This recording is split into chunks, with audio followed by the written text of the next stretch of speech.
Los secretos de la Capilla Sixtina. Cuando se cruzan las puertas de la Capilla Sixtina, el tiempo deja de avanzar de manera ordinaria. El visitante ya no está simplemente en una sala del Vaticano, sino dentro de un espacio donde arte, poder, fe, política, ciencia y venganza se superponen capa tras capa, como los propios frescos que cubren sus muros. Aquí se encuentra la mayor concentración de obras maestras del Renacimiento por metro cuadrado del planeta, pero esa grandeza visible es solo la superficie. Bajo cada figura, cada gesto y cada color, se esconden decisiones humanas, conflictos personales, silencios impuestos y mensajes cifrados. En el centro de esa historia se alza una imagen que ha definido la cultura occidental, la creación de Adán, de Miguel Ángel Buonarroti. Allí, Dios no es una figura etérea ni distante. Es corpóreo, poderoso, casi una deidad clásica, envuelto en un manto que muchos estudiosos han interpretado como la forma de un cerebro humano. Extiende su dedo hacia el primer hombre, y entre ambos queda un espacio mínimo, un vacío cargado de tensión, como si la vida misma estuviera a punto de saltar de un cuerpo a otro. Pero la Capilla Sixtina no es solo belleza. Es también conflicto.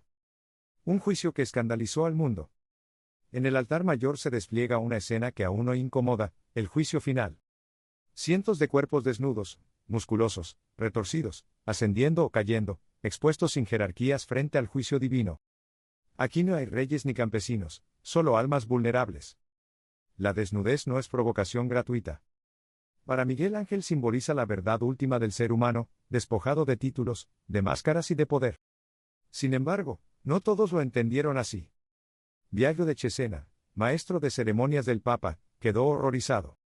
Denunció públicamente el fresco por indecente, afirmando que era más apropiado para una taberna que para la capilla del pontífice. Miguel Ángel no respondió con palabras. Respondió con pintura. En el mismo fresco, lo retrató como Minos, juez del inframundo, con orejas de burro y una serpiente enroscada que le muerde los genitales. Cuando Biagio se quejó ante el Papa, este respondió con ironía: mi autoridad no llega al infierno. Fue una venganza inmortal. Pero no la última. Décadas después, la presión moral ganó terreno. En 1564, tras la muerte de Miguel Ángel, se contrató a su propio discípulo, Daniele da Volterra, para cubrir los desnudos con telas pintadas. El resultado fue tan notorio que la historia lo rebautizó como Il Braghetone, el pintor de calzones. El rostro oculto del genio. Miguel Ángel dejó algo más que figuras bíblicas en la Capilla Sixtina, se dejó a sí mismo. En el juicio final, San Bartolomé sostiene su propia piel arrancada. En esa piel flácida, sin vida, está el rostro del artista. Un autorretrato distorsionado, cansado, casi derrotado. No es un gesto de vanidad, sino de confesión. Otros historiadores creen ver otro autorretrato en una figura aislada, en la esquina inferior izquierda, mirando hacia lo alto con expresión melancólica. Como si Miguel Ángel se observara a sí mismo desde el borde del abismo. Una obra nacida del resentimiento. Lo que pocos recuerdan es que Miguel Ángel no quería pintar la Capilla Sixtina. Él se consideraba escultor. Había sido contratado por el Papa Julio II para crear su monumental tumba. Pero el pontífice perdió interés. Humillado, Miguel Ángel abandonó Roma. Julio II lo hizo traer de vuelta escoltado por soldados papales. La orden fue clara: pintar la bóveda. Miguel Ángel aceptó a regañadientes. No era pintor, no había hecho frescos a esa escala. Pero tuvo algo invaluable: libertad creativa total. Lo que comenzó como una imposición terminó convirtiéndose en una de las mayores hazañas humanas jamás realizadas. El cuerpo humano como manifiesto. Obsesionado con la anatomía, Miguel Ángel estudió cadáveres en secreto. Ese conocimiento se refleja en figuras con enfermedades reales: una mujer con signos claros de cáncer de mama, un Jonás con bocio, un Jeremías con manos artríticas, un condenado con deformación vertebral compatible con tuberculosis ósea, varias figuras con polidactilia. No eran errores. Eran declaraciones: el cuerpo humano como verdad, incluso en su fragilidad. El higo prohibido. En el Edén pintado por Miguel Ángel no hay una manzana brillante ni un fruto idealizado por la tradición popular. Hay un higo, discreto y cargado de significado. El Génesis nunca menciona una manzana. No la nombra, no la describe, no la señala. Solo dice que, tras desobedecer, Adán y Eva se cubrieron con hojas de higuera. Miguel Ángel conocía ese detalle. Había estudiado las escrituras con la misma intensidad con la que diseccionaba cuerpos humanos. Su decisión no fue decorativa ni casual, fue teológica. Al pintar un higo, el artista se apartó de siglos de iconografía cristiana para volver al texto original. Fue un gesto silencioso, casi invisible para la mayoría, pero profundamente audaz. En ese pequeño fruto se revela al Miguel Ángel erudito, crítico y fiel a la fuente bíblica antes que a la costumbre. Una corrección sutil a la historia del arte. Hecha desde lo alto del techo más famoso del mundo. Arquitectura sagrada. Nada en la Capilla Sixtina es producto del azar. Ni su forma, ni su proporción, ni su orientación. Sus dimensiones reproducen las del templo de Salomón descrito en el Antiguo Testamento. Largo, ancho y alto siguen una simbología precisa, pensada para convertir el espacio en una metáfora del orden divino. Caminar por la capilla es, en cierto modo, atravesar una traducción arquitectónica de la Biblia. Originalmente conocida como Capella Magna, fue encargada por el Papa Sixto IV en el siglo XV, en un momento en que Roma buscaba recuperar su prestigio como centro espiritual, político y cultural del mundo cristiano. La capilla nació como un acto de poder y fe, no como un museo. Sixto IV jamás conoció a Miguel Ángel. Cuando murió, el futuro genio apenas era un niño.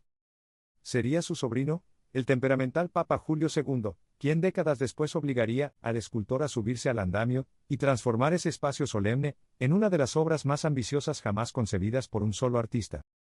El cielo que fue borrado. Antes de Miguel Ángel, la bóveda era distinta. Más simple. Más silenciosa. Un cielo azul profundo cubierto de estrellas doradas se extendía sobre la capilla, obra de Pier Matteo d'Amelia.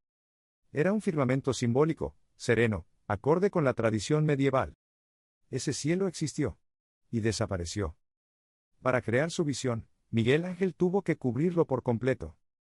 Lo enterró bajo capas de yeso y pintura, sustituyendo las estrellas por profetas, sibilas, genealogías, escenas del Génesis y cuerpos colosales que parecían sostener el peso del universo. Durante siglos, nadie estuvo seguro de qué había debajo. Solo las restauraciones modernas y los estudios técnicos confirmaron que aquel cielo estrellado fue real. Hoy sabemos que bajo el juicio, la creación y la caída, aún duerme el recuerdo de un firmamento anterior, borrado para dar paso a algo infinitamente más humano. Y más perturbador. Restaurar lo eterno. Entre 1989 y 1999, la Capilla Sixtina vivió una de las intervenciones más polémicas de su historia. Durante 10 años, restauradores limpiaron siglos de hollín, polvo, grasa y humo de velas acumulados sobre los frescos. Cuando los andamios se retiraron, el mundo quedó atónito. Los tonos apagados y terrosos dieron paso a colores intensos, casi luminosos. Azules eléctricos, verdes vibrantes, rosas inesperados. Para muchos expertos, aquello fue un sacrilegio. Se habló de pérdida de profundidad, de eliminación del sfumato, de una traición al espíritu original. La ciencia, sin embargo, fue contundente, esos eran los colores auténticos de Miguel Ángel. Lo que el tiempo había oscurecido no era intención artística, sino suciedad acumulada. Aún así, el debate nunca se cerró del todo. El costo fue de $4.2 millones, financiados por una televisora japonesa a cambio de derechos exclusivos de filmación. Incluso en su restauración, la Capilla Sixtina volvió a ser un cruce entre fe, arte y poder. Un lugar vivo. La Capilla Sixtina no es un museo muerto. Es un organismo frágil que respira con dificultad. Sus ventanas fueron selladas para proteger los frescos de la contaminación exterior. El aire es cuidadosamente filtrado y climatizado. La humedad, la temperatura y el dióxido de carbono generado por los visitantes se controlan de manera constante. Cada respiración humana deja una huella. Aquí no se viene solo a mirar. Aquí se decide el futuro de la Iglesia Católica. Desde 1878, este es el lugar oficial donde se elige al Papa. Bajo estas imágenes, los cardenales votan en silencio mientras el mundo espera una señal de humo. Aquí se guarda silencio. Aquí el canto está permitido, pero no los instrumentos, por temor a las vibraciones. Aunque la historia registra excepciones extraordinarias. Porque incluso en este espacio sagrado, la rigidez absoluta nunca ha sido posible. La Capilla Sixtina no es solo un recinto. Es una tensión permanente entre lo eterno y lo humano. Entre el control y el caos. Entre la fe, el genio y la fragilidad del tiempo. Y quizás por eso sigue fascinándonos, porque, como sus frescos, sigue viva.